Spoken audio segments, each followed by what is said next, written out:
You're listening to the Bella Italy podcast. No Ginsu knives, no strings attached, no timeshare in Do you Utah. think we're showing our age when you say Ginsu? I mean, are you showing our... No, over No, it's here, funny that's still because- a thing. Because all we see is reruns here in Italy from the 80s.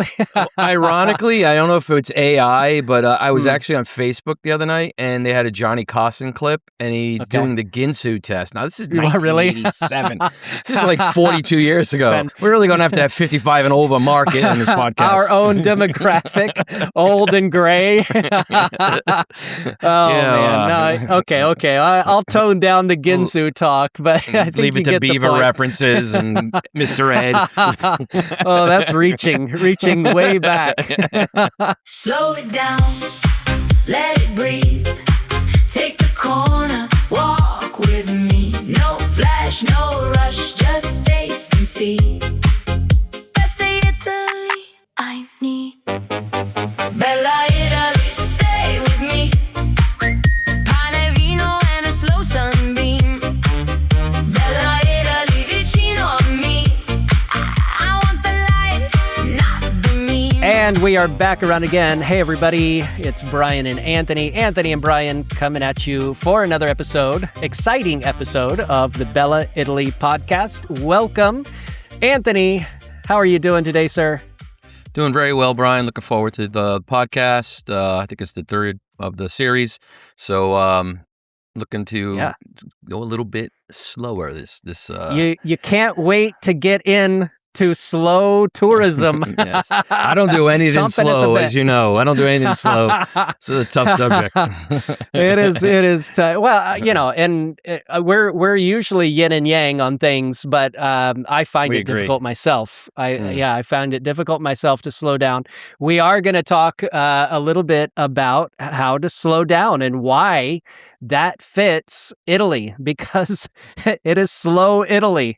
Like it or not, it is what it is, and traveling slow is traveling Italian style. So that's what's on the agenda for today. So, folks, if you are just joining us, welcome to the Bella Italy podcast. Just disclaimer at the outset here, we provide this podcast free information, free tomfoolery here between Anthony and I, just because we love Italy, and we love to see people come over and have a great time and really enjoy their vacation. A lot of our experience and the knowledge base comes out of the business component, which is Italy with Bella. So if you are thinking about going to Italy, think about going to Italy with Bella, and check us out online, italywithbella.com, to forget the usual tourist traps and the overcrowded hotspots. This is a special series, and it's your invitation to experience Italy differently. Escape the crowds, uncover hidden gems, indulge in genuine culinary traditions, embrace the art of slow, meaningful travel. So we have a couple of great episodes coming up talking about regions, and especially macro regions here in Italy. It's going to be fun and entertaining. It's also going to give you the nuts and bolts of getting into an itinerary, where to go, what to do. But we're laying the baseline, as we say in the music biz. I'm not in the music business, but I understand that they say that. I'm from Nashville, but I'm not one of the music people of Nashville. So I can only, I'm pretending. Just using all kinds of references that you have no business. You probably no business. never even owned a Ginsu knife. I think I had a Casio Never had a keyboard timeshare in the 80s, and that's it. That's all I've got. Your nothing K-Tel else. records with Columbia Records. Oh Go man, ahead. my 8-track tapes. That's really old there. But- All right, I digress. But here's the deal. There is so much to Italy. We've said this before. We'll say it again. Most people come over, they see 1% of Italy. And, the contrary, the inverse is true. A lot of Italians that I talk to, they've seen Amazing. 1% of Amazing. the U.S. and they think they understand America and Americans, and you just there's so much more than the Big Apple. I'm sorry, if all of our friends and clients in Manhattan. Yes. I'm sorry. There's more to America than it's a great melting pot of a lot of things that are American, but you're not tasting it in its purezza, in its purity, right? Well, I like to say that you're right about that, because what it speaks to is it's not the Americans, it's not the Canadians. The Italians are the same way. It's not like we're in a certain culture. Yeah. I mean, every time I talk to an Italian, I went to New York City. I'm like, okay. What about Maine? What about Boston? What about Charleston? What? Like, they don't know. Right. You know what I mean? Right. And we talked about that you're from that macro region, that that region we New say England. in the States of New England, right? And you can eat Tex-Mex in Rhode Island, but it may not be your best experience with Tex-Mex. You may want to think about Texas if you're going to have Tex-Mex. And or and barbecue. the same is We true. don't even have barbecue. Yeah, you're right. Yeah. Barbecue. That's But that's it's right. like going. BB. It's like going to Milan and having lasagna. Well, you could. If you're going to be in Bologna, save it for there and have your lasagna in Bologna, which you just did a couple weeks ago, and you said it was fantastic. And so I think you'd agree. It's the place to do it. It's not the only thing to eat in Bologna, but I think you get the point. We're teasing out this idea of for the fact, we're about to go into the regions here in the next couple of episodes. And I want to be able to tease out these facts of, look, here, you're in this region. This region is known for this. This should be on your agenda if you go there. If I go to New York, I'm eating Asian food, baby, or Cuban, because I think they do that really well, and I may not have a better chance, especially if my only two stops are New York and Nashville. I'm gonna eat that in New York. You got to choose wisely. I'm getting a bread hot dog. where you and I go to Chicago for a Chicago dog. I just do, or deep pan pizza, that kind of thing. Anyway, all that to say, you need to choose wisely, and we want to help you do that. It may mean that you need to slow down. And again, we are the checklist era. We like to, have everything written out, and we're just going to mark it off. But at the end, it ends up being crossed off of a list and forgotten because we were never really present to have an experience. And that's what we want for you. Because, having I've lived in Italy over a decade, visited over 30 years, and I can say the best part of Italy is when you slow down and enjoy it. It's just like your food. You slow down and you chew your food, and it really can be quite enjoyable if you do that. So there you go. I've heard about that. I've heard about that story. That. I was just in Lucca, and I was with some members of the team, and obviously we check out certain things, and I'm sitting and relaxing, enjoying this bar in Lucca. I'm like, this bar is amazing. And all of a sudden we had to hop to 4 different bars. It's part of our job, but I'm like, I really don't want to leave here. I'm just enjoying the bar people. hopping is part of Anthony's job, people. I'm like, what's going on? So the next day, I left those people from our team, and I'm like, hey, I'm gonna go back to the hotel. I actually didn't go back. I went to this bar, and I was the only guy there. I sat at the bar, and these two younger folks from Italy, from Lucca actually. And I sat there for an hour and had a cocktail until the team got out and said, hey, we're going to get a cocktail at this other place. But I was able to slow down and actually mingle with the locals. Wow. But I was acting like an American. I'm sorry, or any other tourist, sorry. But I was at 4 bars the night before because we had to go check them all out. But, I don't want to see us doing it. It's no different than going to a church or museums or something like that. It's the same thing. I just reflect on that. I'm like, I had such a great time just sitting there talking with the local at the bar and just life in general. And that's what you need to do. Great. And we're all for planning and being strategic. We talked about that a lot in season 4 of this podcast, and we do that a lot for our clients. With Italy with Bella, we have an app that we use. They wake up in the morning, they look at what's on the agenda for the day, and everything is programmed. Everything is by appointment, and you go here, it's going to take you this long. You go there, you got transit time of 30 minutes, you arrive here. It's all written out and programmed, but we do that so that you can just show up and enjoy. That's the idea. Now, in reality, sometimes those are two different things, and we'll talk about that in a second, but a lot of times what happens is you are racing and you're always thinking about what's the next thing. It's like you're in church on Sunday morning and you're thinking about what's for lunch.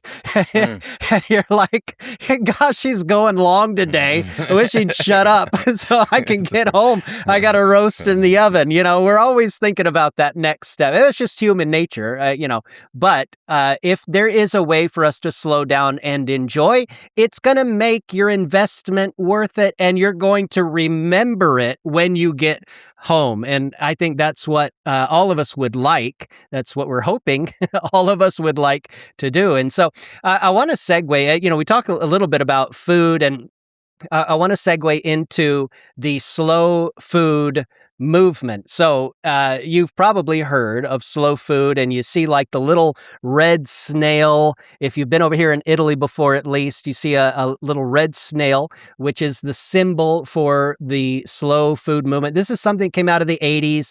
It was a reaction to a lot of the fast food new chains that were cropping up that still, really weren't very prevalent here in Italy in the 80s and 90s. Only in the last decade have we seen, the viral replication of McDonald's, KFC, and Burger King and Starbucks. Those are probably the 4 or 5, top that are in replication as a virus over here in Italy. But the slow food movement is the antithesis of that. And so I'm sure you've seen that. You've noticed probably a lot of the restaurants that we frequent, that we like, end up being slow food because they're not catering to a tourist palate. They're going traditional, and they're staying local with their ingredients, right? I mean, that's something that I think all of us appreciate. Even in America, even in Nashville,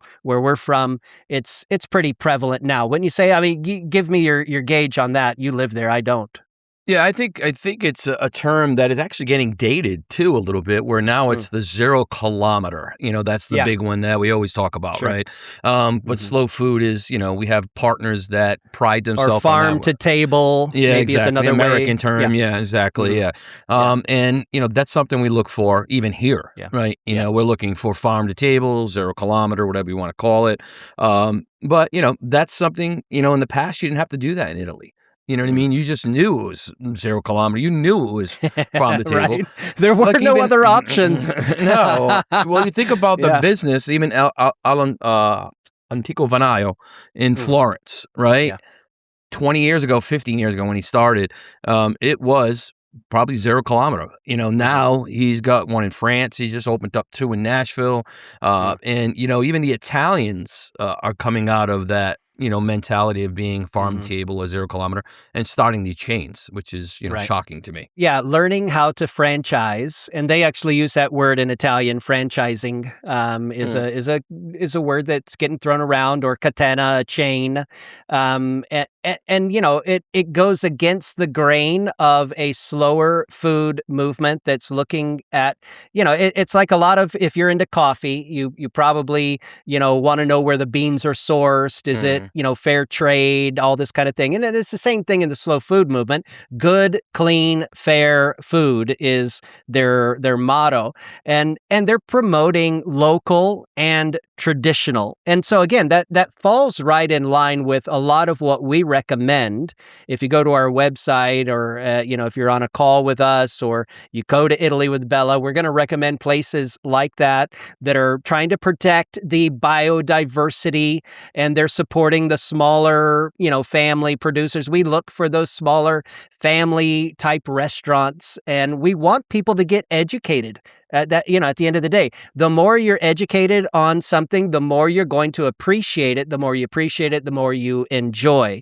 That's the idea. And we take that approach on everything, not just food. But before we go on to other things, what would you say to an American, let's say they have never been to Italy or maybe just once, and they did the whirlwind tour, and then they left, and I'm never going back to Venice because it's too busy and too many people, and Rome was loud and Naples was dirty, and the usual things that they say about. It's the same stuff that Italians say when they come back from New York. I'll just give you that, okay? I was don't nervous. know if I feel safe. Yeah, Okay, exactly. well, I don't feel safe sometimes. Anyway, I want to clean go up. off on a tangent there. But all that to say, this has been our approach. But what would you say to an American who's familiar with Olive Garden and Buca di Beppo and other things when they're coming over to Italy? What could they expect if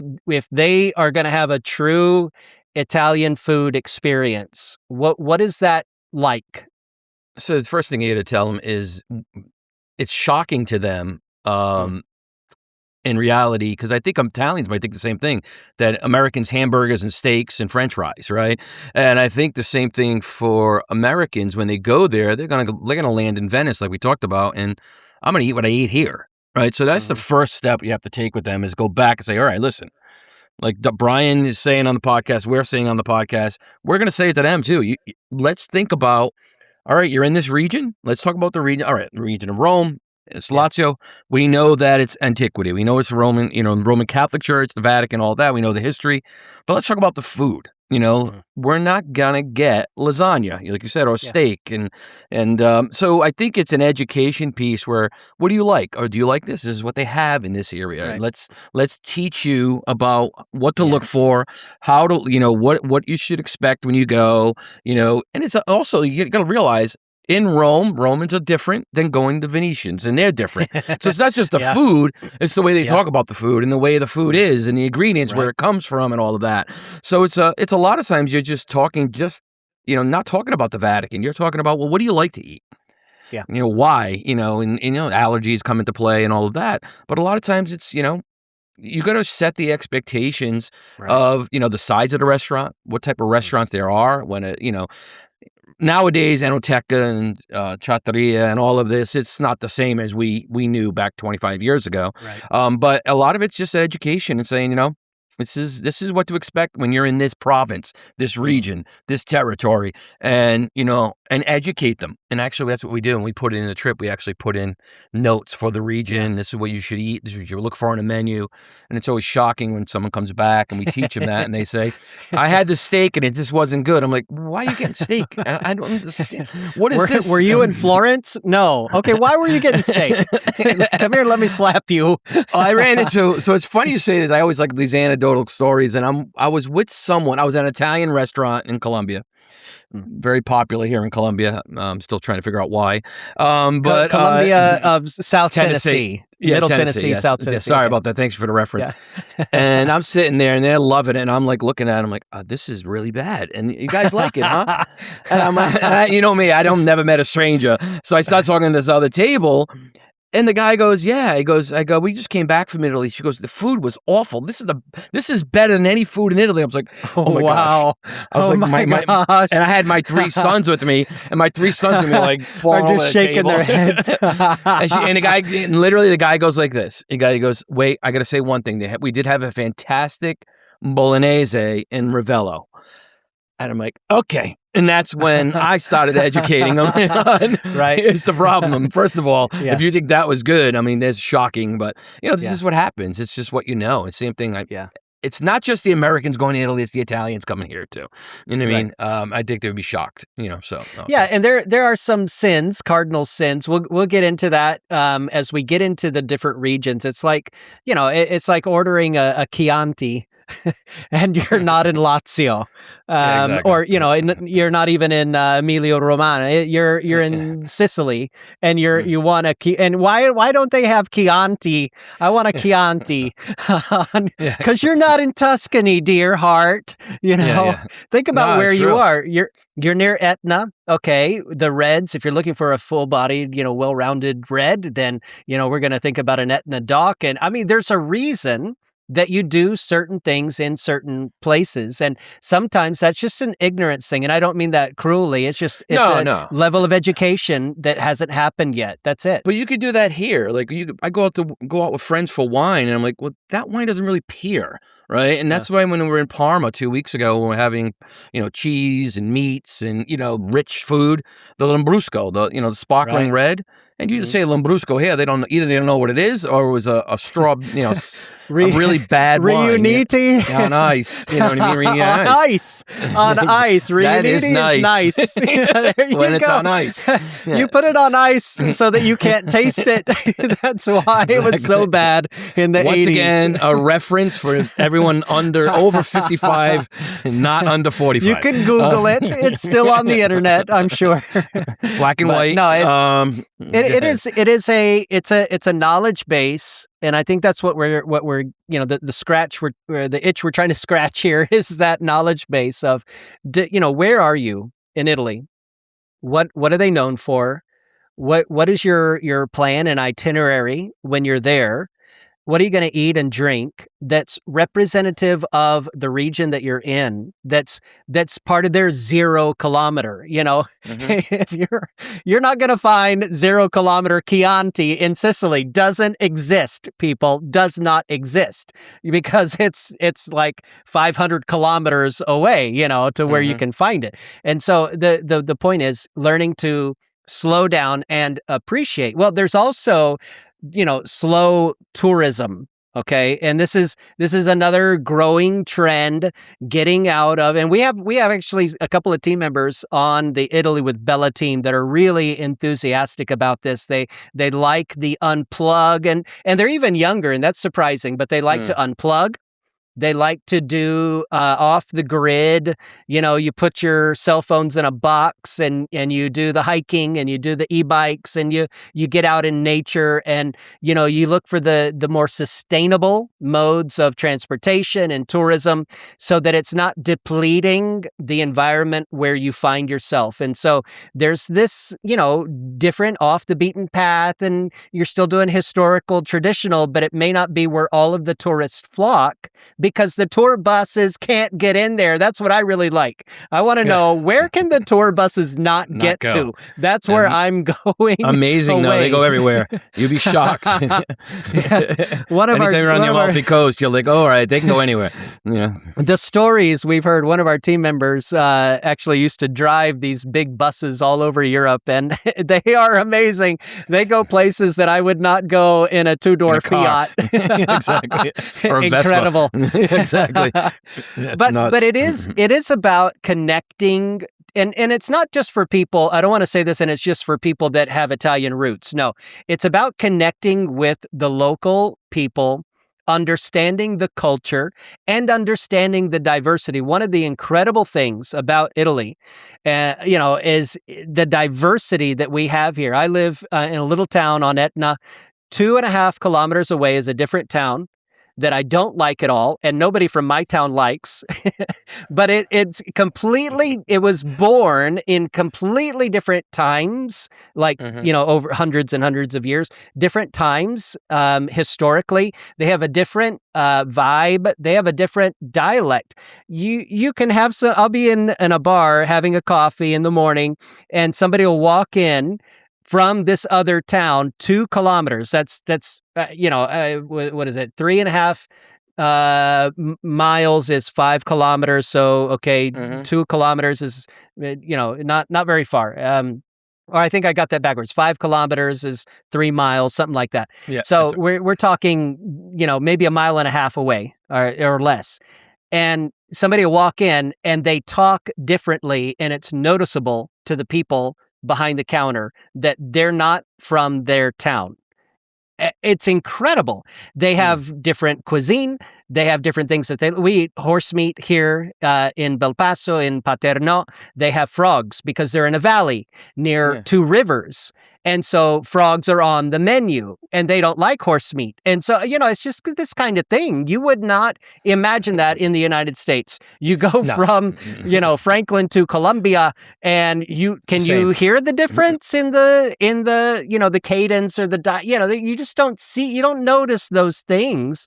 Walmart, it's still Walmart, and McDonald's is still McDonald's. We've done great at homogenizing America. Yeah. But that is what is so special about Italy, and it's taken for granted if you're not going to slow down and appreciate. And I think that's what we want to impress on people. It's funny to say about a homogenization. So I think my wife's always like, let's go here and let's go here in the United States because, living in Italy, having a home in Italy and going to Italy a lot, my wife's like, let's try America a little bit. It's homogenized. Only thing of difference is I see a different palm tree, you know what I mean, or a different tree. I mean, I'm in Arizona. I don't get in, the food's the same. You know what I mean? We're not really changing a lot. You might get some better Mexican. Don't get me wrong. You still have Olive Garden in Arizona, exactly. So I think to hit on that a little bit, and especially Rome in certain cities, we don't do enough food walking tours. And I think if you really want to learn the food, the local, what they eat, you do a food walking tour. Even in Lazio, even in Rome, we don't do enough, to be honest with you, because I think people think Rome, history, Rome, museums and churches, but the food, and that's something you really want to understand. Zero kilometer, you really want to understand the culture and understand the history. Yeah. The food is the history too, right? And that's the thing. You don't get a lot of that, so. It absolutely, you're absolutely spot on there. The food is an actual indicator of the culture, just like the language is an indicator, or the dialect is an indicator of the culture. All of those things kind of stream in like tributaries and create a river of culture that's moving and changing and progressing, over time. But those tributaries contribute to what you see and feel and hear when you're on the ground in a certain place. And so, what I'd like to do when I'm traveling around is understand, okay, what is this place known for? What's their traditional foods? Oh, that's where that came from. I didn't know that. I mean, it's like having a pizza in Naples. You want to do that because historically, that's where they have the best tradition developed for pizza culture, or lasagna, or risotto in Lombardia, in Milan. Artichokes in Rome, there's a big story behind that. Why they eat artichokes, Yeah. So. And you can find artichokes in Sicily. Lots of different places all over, and we roast them on the street on the weekends. They're roasting them, but they're going to do them different than the Romans do it. And I love artichokes in Rome, but I love artichokes here. But it's about the idea of something. It's named Roman artichoke, for a reason. It has some tie to the culture that is worth educating yourself on and experiencing and enjoying when you come over. And so, a lot of this goes into just what we're saying about having to slow down. If you don't slow down, you will not notice these things. And, you're going to be ignorant. You're going to just blow in and blow out and not remember because you didn't enjoy. And I another 80s reference, it sounds like Yoda talking to young Skywalker, never your mind on where you are, what you're doing, but they're so zen. Okay, maybe that's really zen or whatever, but I haven't worked in a Star Wars reference in a while, so I'm going to throw that out there. But it's true. If you can't focus on where you are and what you're doing, you're not enjoying it. Why are you going to spend all this time and money to come over here and investment to do this and not enjoy it? That's just stupid. Yeah, and we had a customer. Is that rude? No, it's not stupid strong, but it's short-sighted. Sorry. How's that? Short-sighted is better. All right. We grew up in the 80s. We're not sensitive people. Thank you for toning me down. So I had a customer yesterday. I want this podcast to be a safe place for everybody. Exactly. You bunch of idiots. No, kidding. I'm kidding. We can edit that. Edit. I'm leaving it in. So that's funny. All right. So we had a customer on the phone on the Zoom call yesterday, second time with Bella. And the first thing they said is, we want to slow down this trip. And I remember having that conversation with them the last trip. And I'm like, you're really going to do Rome? Yeah, we're going to come up from Amalfi. We're going to stop in Rome. We'll do the golf cart tour. And then we're going to go up to Florence. I'm like, it's not the way to see it. So first thing they say is, we liked Rome so much, even for that half a day on the golf cart, we really want to do longer time in Rome. Good. But they realize it. Thankfully, they have the money, they have the time to do another trip to Italy, right? To do that and realize that let's tweak. A lot of people don't have that ability to go to Italy. This is, how many times they get on a call and it's like, we've saved up. I wanted to do this my whole life. I've dreamt about this. This is a bucket list, but this is the biggest thing on my bucket list. I'll spend extra money. I really want to do it right. And a lot of times I'm still pushing back, slow down. But they don't know when they're going to come back. So it's that. But this customer obviously was blessed that they can go twice in 2 years with us. But the first thing they said is, we need to take it in more and we can't hop around. Now they're doing 12 days, 3 cities, 4 cities a day, 4 cities for 12 days. That's fine. They'll get it in. And they're not going to the big cities either. They're going to smaller places now. Because when they did a small place, what did they realize? That's what I really like. I like taking it in and slowing down. So it's interesting to hear it when you have that chance to see it. Yeah, I think a second or a third timer gets they probably, if they're listening to this podcast, they totally get it. If it's your first time or you've never been, it's probably it's a bitter pill to swallow. I mean, the mentality is, I think, it's we got to see what we got to see, and they can listen to 3 of these podcasts, and I could guarantee they're like, all right, I'll take a little bit into consideration. Add a day here, add a day. But, obviously, we're gonna preach from our pulpit, and we're gonna tell you what we feel.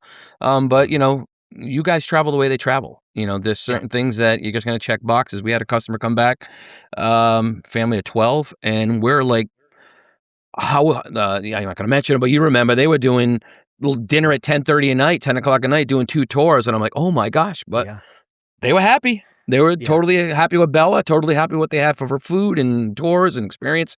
But it's not the way I would recommend traveling. That's all. Right. And I'd venture to say, coming back over without that bigger group, and they're ready to slow down, this would totally make sense, what we're saying. You come over, most people do Rome, Florence, Venice, maybe 1 or 2 other stops, Amalfi, you got your top 5, whatever that you're going to do. You get that out of your system. You come back over and you spend time in the Tuscan countryside, away from the bigger cities and the bigger crowds. And you're doing e-bikes through vineyards, and, you're doing the the thermal springs, and you're doing Brunello, because you're in an area that caters to slow movement and slow tourism and slow food, and you slow down, and I guarantee you, if you put those 2 trips side by side, they are radically different experiences, and what you remember is radically different, and how you feel when you touch down in the USA again is totally different. You're exhausted and drained and tired, but wow, it was a great experience. I don't remember half of it on the first trip. And then you get off and you go, I can't wait to go back to Italy. I had so much fun. The people we met, the things we saw, the things we did, because we took it in stride, and we learned the cadence. We learned the pace of life over. I mean, that's why we called it La Dolce Vita, because it's slower than in the States. And, coming over here, you have to learn that, and you have to get in march, in rhythm with it. The demographics are a little different for us. It does help. But, we do have an Instagram page. We have a social presence, right? Just for the sake of having it. We don't see a lot of our customers coming from the Instagram and TikToks of the world. But, it is quite frustrating when someone is, not our customers, but it's quite frustrating when you go to Instagram and you see, say, a tag of Roman tours. Here is a 10-day trip to Italy I just came back on. 1 day in Venice. Come down to Bologna, have a sandwich. And the next day, stop in Bologna, stock your luggage, do this, then go to Florence for a day and a half. And then 10 days they're in 5, 6 different cities. Yeah. And some people are like, wow, because the sandwich is there. The canals are there, the gondola ride, and this and this and this. And it's tough to fight against. You and I fight against the tide, right? That's what we do. Social media influencers. We're fighting against the tide. We're totally different. So if we would put on a Instagram a 10-day trip for us.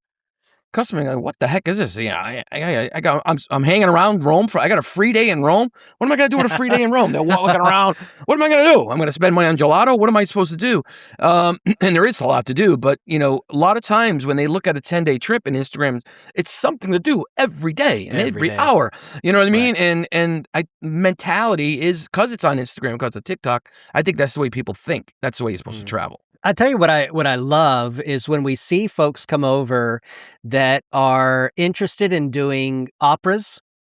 They're interested in doing a festival. There are plenty of festivals. Soccer. They're interested in doing some cultural experience or culinary experience that's not just eat so I can get to. It reminds me of this Jim Gaffigan. He's talking about being at Disney or whatever with the kids, and then we're going to stop at the little stand and have something to eat so that we can go over here and passing by this we're going to get something to eat, and then we're going to get something to eat. And a lot of our itineraries are food because Italy is incredible for food. I'm not dissing that, but thinking beyond just eating in order to eat something, but actually having an experience around it. I mean, I love it when somebody's thinking that way. It says they're ready to slow down and enjoy what they're putting in their mouth. And I'm like, oh man, we can work with that. Let's see the time of year that they're wanting to come over.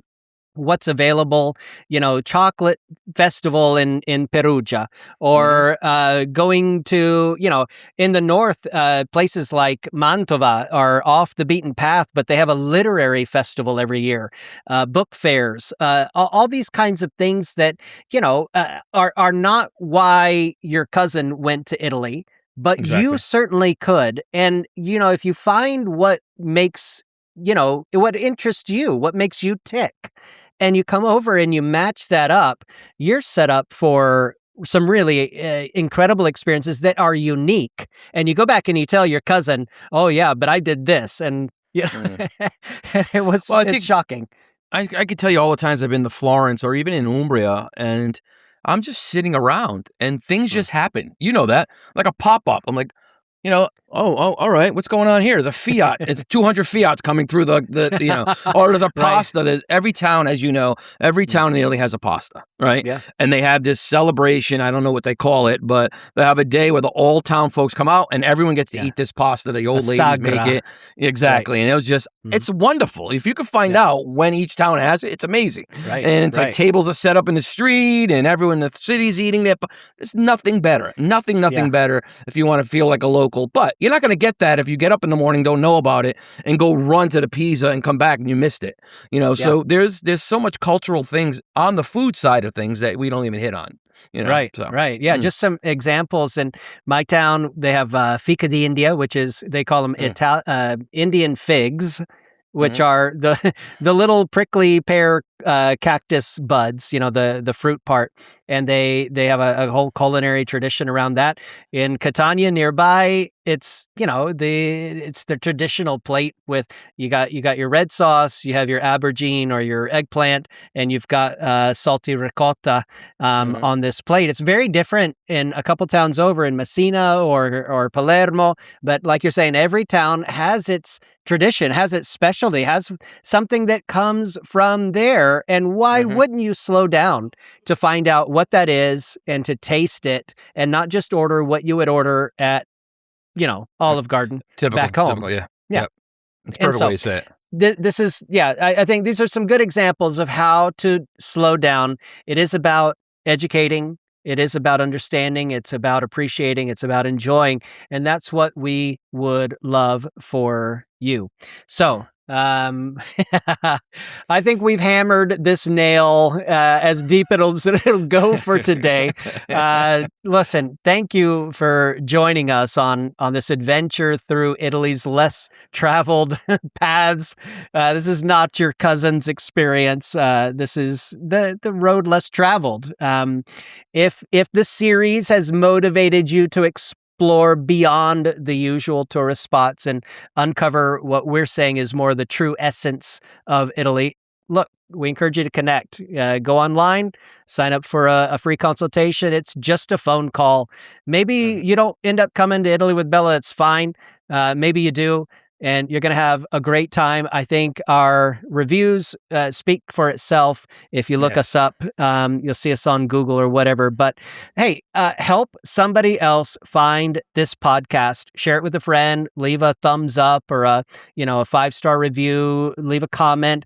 Send us your questions. We're about to take a tour in the next couple of episodes. We're going to start. We're going to take a tour of the macro regions in Italy, and we're going to dive into the exact same stuff that we're telling you guys to do.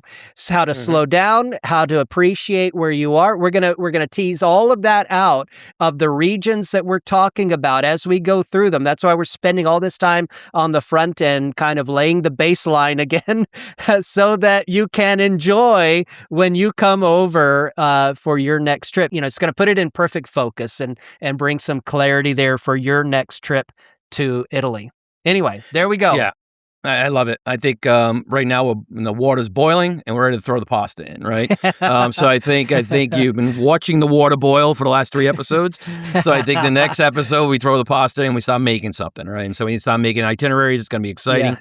And we go back to what Brian's saying. Guys, you get on a Zoom call with us. We do it several times. If you just need insight and help, please, we love doing that. I mean, my team just loves getting on a Zoom call and just walking through some of the questions you might have. And, we'd love to have you as a customer/partner, whatever. But it's more important to make sure you do Italy well. So I really appreciate that. If you have a question and you want to know something about a certain region or macro region, an area that we're about to cover in the next couple of weeks, send us a question, podcast@italywithbella.com, and we will take that into consideration. Try to weave it into our episodes that we're coming up with very, very soon. All that to say, thank you guys for joining us and hopefully savoring every episode just like you're going to savor things over here in Italy and truly enjoy it. We will talk to you next time and see you very soon. Arrivederci. Ciao, arrivederci.